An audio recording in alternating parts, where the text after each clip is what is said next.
Purple beads use பண்ணி invisible chain எப்படி பண்ணுறதுன்னு பார்க்கலாம். அதுக்கு நான் gear lock, gear wire, golden beads, அதுக்கப்புறம் பர்பிள் பீட்ஸ் வந்து நான் எடுத்திருக்கேன். ஸோ இதில் வந்துட்டு ஃபஸ்ட்டு நான் கியர் ஒயர் வந்து 16 சென்டிமீட்டரில் எடுத்துக்கிட்டேன். அடிஷ்னலாக 2 சென்டிமீட்டர் எடுத்திருக்கேன். ஸோ வந்துட்டு பெண்ட் பண்ணி நம்ம வந்து லாக் பண்ண முடியும். ஸோ ஃபஸ்ட்டு வந்து நான் கியர் லாக்கை வந்து கியர் ஒயரில் வந்து லாக் பண்ணிடுறேன்.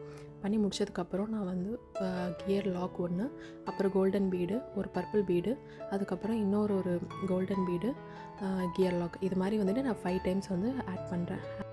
இன்னொரு எண்ணில் நான் வந்துட்டு கியர் லாக் யூஸ் பண்ணி இப்போ வந்து லாக் பண்ண போகிறேன். ஸோ இதை லாக் பண்ணால் தான் மற்ற இருக்கிற பீட்ஸ் எல்லாம் வந்து கீழே விழாமல் இருக்கும்.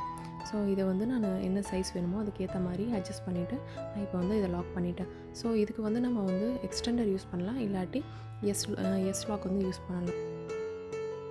ஸோ இப்போ நான் இதை பார்த்தீங்கன்னா சென்டராக இருக்கிற பீடை எடுத்து 2 சைடு வந்து நான் ஃபஸ்ட்டு லாக் பண்ணிக்கிறேன். லாக் பண்ணதுக்கப்புறம் மீதி இருக்கிற லெஃப்ட் ஹேண்ட் சைடில் இருக்கிற 2 பீடையும், ரைட் ஹேண்ட் சைடில் இருக்கிற பீடையும் மறுபடியும் லாக் பண்ணிடுறேன். இப்போ ஓனாக ஒரு ஜுவல்லரி பிஸ்னஸ் ஆரம்பிக்கணும்னு நினைக்கிறவங்க இந்த மாதிரி ஒரு இன்வெஸ்டபிள் செயின்லாம் நீங்கள் மேக் பண்ணி செல் பண்ணலாம். ஸோ இந்த மாதிரி செல் பண்ணும்போது நம்மளுக்கு வந்துட்டு இன்வெஸ்ட்மெண்ட்டும் கம்மியாக இருக்கும், அதுக்கப்புறம் நம்மளுக்கு சேலும் நல்லா வரும்.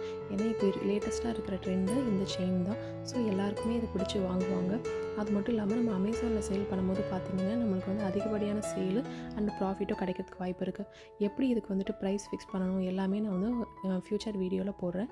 மறக்காமல் செக் பண்ணி பாருங்கள். இந்த வீடியோ உங்களுக்கு யூஸ்ஃபுல்லாக இருந்தால் கமெண்ட் பாக்ஸில் வந்துட்டு யூஸ்ஃபுல் சொல்லிவிட்டு கமெண்ட் பண்ணுங்கள்.